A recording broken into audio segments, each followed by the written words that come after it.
গোটা বাংলাদেশ এখন ব্যস্ত দেখলাম আমি মার্কিন যুক্তরাষ্ট্রের জাতীয় গোয়েন্দা সংস্থা প্রধান তুলসী গ্যাবার্ডের একটি বক্তব্যকে নিয়ে।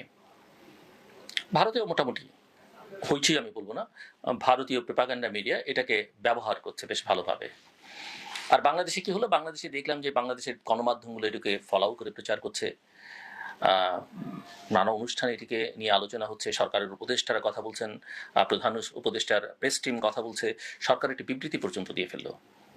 শুধু তাই নয়, গণমাধ্যম তো এটি ফলো করে প্রচারই করছে না। আমি নানা সূত্রে জানতে পারছি যারা অতীতে বিগত সরকারের সময় গণমাধ্যমকে নানানভাবে নিয়ন্ত্রণ করতেন, নানা কিছু প্রচার করতেন না করতেন বা প্রচার করতে বলতেন, তারাও এখন তৎপর যে তুলসী গ্যাবার্ডের এই বক্তব্যকে কাউন্টার করতে হবে। আমি বুঝি না যে এটা তারা বুঝলেন কি বুঝলেন না, এটা কাউন্টার করে কি ফায়দা পাবেন তারা, আমার মাথার মধ্যে ঢোকে না। আমি বিষয়টাকে কিভাবে দেখি, আপনারা নিশ্চয়ই জানেন যে তুলসী গ্যাবার্ড হচ্ছেন মার্কিন যুক্তরাষ্ট্রের জাতীয় গোয়েন্দা সংস্থার প্রধান। তিনি দিল্লিতে এসেছেন বিশ্বের সকল গোয়েন্দা প্রধানদের একটি বৈঠক, সেই বৈঠকে অংশ নেবার জন্য নয়াদিল্লিতে এসেছেন। সেখানে তিনি রাইজিনা ডায়ালগে অংশ নিয়েছেন এবং তিনি বিভিন্ন গণমাধ্যমের সঙ্গে কথা বলেছেন। আমরা দেখেছি এবং শুনেছি সেগুলো। আমার কাছে মনে হয় যে তুলসী গ্যাবার্ড নতুন কোনো বক্তব্য দেননি। তিনি কেবল বিশ্বব্যাপী ইসলামপন্থী চরমপন্থীদের বিষয়ে তার অবস্থান এবং মার্কিন প্রেসিডেন্ট ডোনাল্ড ট্রাম্পের যে প্রশাসন, সেই প্রশাসনের অবস্থানকে পুনর্ব্যক্ত করেছেন। বাংলাদেশের প্রসঙ্গটি কিভাবে উঠে এসেছে সেটাও বিবেচনা করা কিন্তু অত্যন্ত গুরুত্বপূর্ণ। একাধিক ভারতীয় সংবাদ মাধ্যম তার সাক্ষাৎকার নিয়েছিল এবং প্রশ্ন যেগুলো করা হয়েছে মোটামুটিভাবে সবাই একইভাবে প্রশ্ন করেছেন এবং সেই প্রশ্নগুলো লিডিং কোশ্চেন ছিল। একেবারে বুঝতে কারো অসুবিধা হবার কথা নয় যে উদ্দেশ্য প্রণোদিতভাবে বাংলাদেশকে অপ্রাসঙ্গিকভাবে টেনে এনে প্রশ্নগুলো তারা করেছেন। কারণ তাদের এক ধরনের বাংলাদেশ ফোবিয়া তৈরি হয়েছে। মার্কিন যুক্তরাষ্ট্রের সহ পশ্চিমা বিশ্বের অনেকটা যেমন ইসলামোফোবিয়া আছে, আমার ভারতীয়দেরও ঠিক এরকম, বিশেষ করে ভারতীয় কিছু গণমাধ্যমের একটা বাংলাদেশ ফোবিয়া তৈরি হয়েছে সাম্প্রতিককালে। তো ওইসব প্রশ্নের জবাবে তুলসী গ্যাবার্ড যেটা বলছেন, আমার কাছে মনে হচ্ছে সেটি অত্যন্ত সংক্ষিপ্ত জবাব এবং খুবই ডিপ্লোম্যাটিক অ্যান্সার তুলসী দিয়েছেন। তিনি নিজে থেকে বাংলাদেশকে নিয়ে কথা বলেছেন, বিষয়টা কিন্তু সেরকম নয় এবং আসলে তিনি বলেননি। এবং একই সাথে তুলসী গ্যাবার্ডের এই মন্তব্য বা তার বক্তব্য মূলত ট্রাম্প সরকারের যে ইসলামোফোবিক প্রচারণার বৃহত্তর ধারণাটি সেটির সাথে সামঞ্জস্যপূর্ণ। এবং ট্রাম্প এবার যে মার্কিন প্রেসিডেন্ট হয়ে এই বক্তব্য বা তার প্রশাসন রাখছে তা কিন্তু নয়। এটি ট্রাম্প এর আগের বার যখন নির্বাচিত হয়েছিলেন তখন নির্বাচনের আগে থেকে মুসলমানদের বিরুদ্ধে তার একটা প্রচারণা ছিল। আর সেই 9/11-এর পর থেকে তো মুসলমানদের ব্যাপারে, ইসলামের ব্যাপারে এক ধরনের ইসলামোফোবিয়া গোটা বিশেষ করে পশ্চিমা দুনিয়ায় আছে, আমরা সেটি জানি। আমরা জানি যে তুলসী গ্যাবার্ড হিন্দু এবং তিনি হিন্দু ধর্ম চর্চা করেন। তবে তিনি ইন্ডিয়ান নন, তিনি বেসিক্যালি তার বাবা আমেরিকান, মা ইন্ডিয়ান এবং যুক্তরাষ্ট্রের নাগরিক। তিনি সেই অর্থে তিনি ভারতীয় বংশোদ্ভূত বলা যাবে না, মায়ের সূত্রে তাকে কিছুটা ভারতীয় আপনি বলতে পারেন। তবে এইসব ক্ষেত্রে সাধারণত ওই ধর্মগুলোকে অনেকেই চর্চা করেন না, কিন্তু তুলসী গ্যাবার্ড অত্যন্ত সচেতনভাবে তিনি হিন্দু ধর্মের চর্চা করেন। হিন্দু ধর্মাবলম্বী গ্যাবার্ড কেউ কেউ অবশ্য বলে যে তার ইসকনের সঙ্গে একটা সম্পর্ক আছে। হিন্দু ধর্মাবলম্বী গ্যাবার্ড হিন্দু, খ্রিস্টান এবং বৌদ্ধদের উপর নির্যাতনের কথা বলেছেন, কিন্তু তিনি বিশ্বব্যাপী হোক বা ভারতের অভ্যন্তরে মুসলমানদের উপরে নির্যাতনের বিষয়ে কোনো কথা বলেননি। এটা বললে তিনি ভালো করতেন, সকলের কাছে একটা গ্রহণযোগ্য বক্তব্য হিসেবে তার বক্তব্যকে উপস্থাপন করতে পারতেন।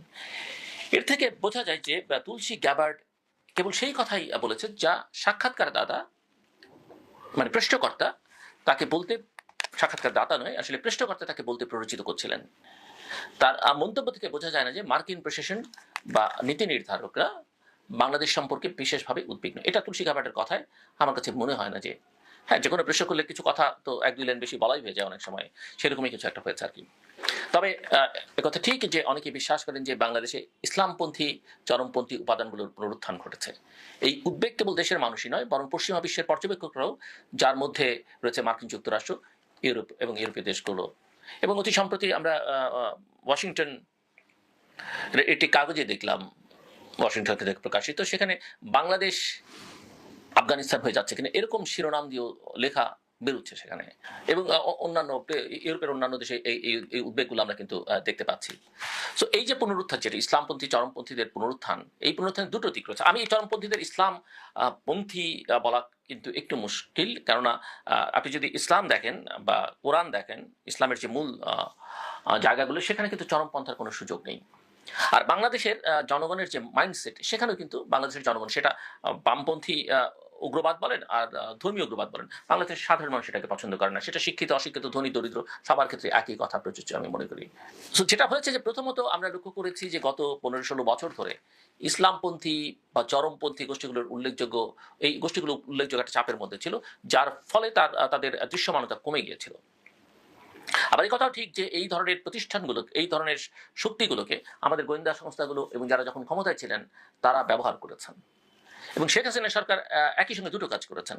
এদের উপরে এক ধরনের চাপ রেখেছেন, এরা না থাকলেও এদেরকে দেখাবার চেষ্টা করেছেন, এবং এই সব মিলিয়ে তিনি একটা রাজনৈতিক ফায়দা পশ্চিমা বিশ্ব থেকে আদায় করবার চেষ্টা করেছেন, যে আমার দেশে জঙ্গি আছে, আমি এদেরকে দমন করছি। আবার এই জঙ্গি যে একেবারেই বাংলাদেশে ছিল না, নেই তা বলা যাবে না। এদেরকে বিভিন্ন সময় বিভিন্ন সরকার তাদের গোয়েন্দা সংস্থা সহ আইন শৃঙ্খলা রক্ষাকারী বাহিনীকে ব্যবহার করে এদেরকে আসলে তাদের ভিন্ন প্রতিপক্ষ বা ভিন্ন মতাবলম্বী যারা আছে তাদের বিরুদ্ধে ব্যবহার করবার চেষ্টা করেছে। সো এই যে 15-16 বছর চাপের মধ্যে ছিল যে শক্তিগুলো, এখন দীর্ঘ সময় পর তারা পুনরায় আবির্ভূত হওয়ার সুযোগ পেয়েছে। এবং আপনারা এও জানেন যে বাংলাদেশের কারাগারে থাকা অনেক সন্ত্রাসী, অনেক অপরাধী এই সময়টাতে ছাড়া পেয়ে গেছে, যার ফলে তাদেরকে অনেক বেশি অ্যাক্টিভ দেখা যাচ্ছে এই সময়টাতে। দ্বিতীয়ত, সরকারের শাসন ব্যবস্থা এবং আইন প্রয়োগকারী সংস্থাগুলো দুর্বল হয়ে পড়েছে। এমনকি নিষিদ্ধ সংগঠনগুলোকেও আবার সক্রিয় হতে দেখা যাচ্ছে। যে সংগঠনগুলো জঙ্গি সংগঠন হিসেবে চিহ্নিত করা আছে, সেগুলোকে আমরা সক্রিয় হতে দেখছি। তাদের লিফলেট দেখছি, পোস্টার দেখছি, তাদের মিছিল দেখছি, সোশ্যাল মিডিয়াতে তাদের প্রভাব দেখছি। তো সরকার এই পরিস্থিতি মোকাবেলা করতে এক ধরনের হিমশিম খাচ্ছে কিনা বোঝা যাচ্ছে না, তবে নিয়ন্ত্রণ যে করতে পারছে না সেটা বোঝা যাচ্ছে। প্রায়শই যথেষ্ট বিলম্বের সাথে তাদেরকে আমরা সাড়া দিতে দেখছি। সো এই যে পুনরুত্থান চরমপন্থীদের, এটা প্রকৃতপক্ষে বাংলাদেশ এবং একটি উদার গণতান্ত্রিক দেশ হিসেবে এর ভাবমূর্তির জন্য এটি গুরুতর উদ্বেগের বিষয়। একজন উদার গণতন্ত্রী হিসেবে পরিচিত প্রফেসর ডক্টর মোহাম্মদ ইউনূস এখন সরকার পরিচালনা করছেন। বিদেশে অনেকেই অবাক হয়েছেন যে তার নেতৃত্বে একটি সরকার কিভাবে ইসলামপন্থী চরমপন্থীদের উত্থান সহ্য করতে পারে। অবশ্যই এই সরকার আমাদের সকলের প্রতিনিধিত্ব করে, এবং 5 আগস্টের পর আমরা এটিকে সমর্থন করেছিলাম। তবে শাসন ব্যবস্থা এবং আইন প্রয়োগের ব্যর্থতার কারণে এটি ধীরে ধীরে সমর্থন হারাচ্ছে। যদি এই বিষয়গুলো সমাধান না করা হয়, তাহলে বাংলাদেশের জন্য এর মারাত্মক পরিণতি হতে পারে। আমি দৃঢ়ভাবে বিশ্বাস করি যে যত দ্রুত নির্বাচন অনুষ্ঠিত হবে এবং জনপ্রতিনিধিদের কাছে ক্ষমতা হস্তান্তর করা হয়, সেটাই বাংলাদেশের জন্য কল্যাণকর হবে। না হলে বাংলাদেশ জাতীয় এবং আন্তর্জাতিকভাবে গুরুতর চ্যালেঞ্জের মুখোমুখি হবে। আমার কথা শুনবার জন্য আপনাদের অসংখ্য ধন্যবাদ। আপনারা ভালো থাকবেন, নিরাপদ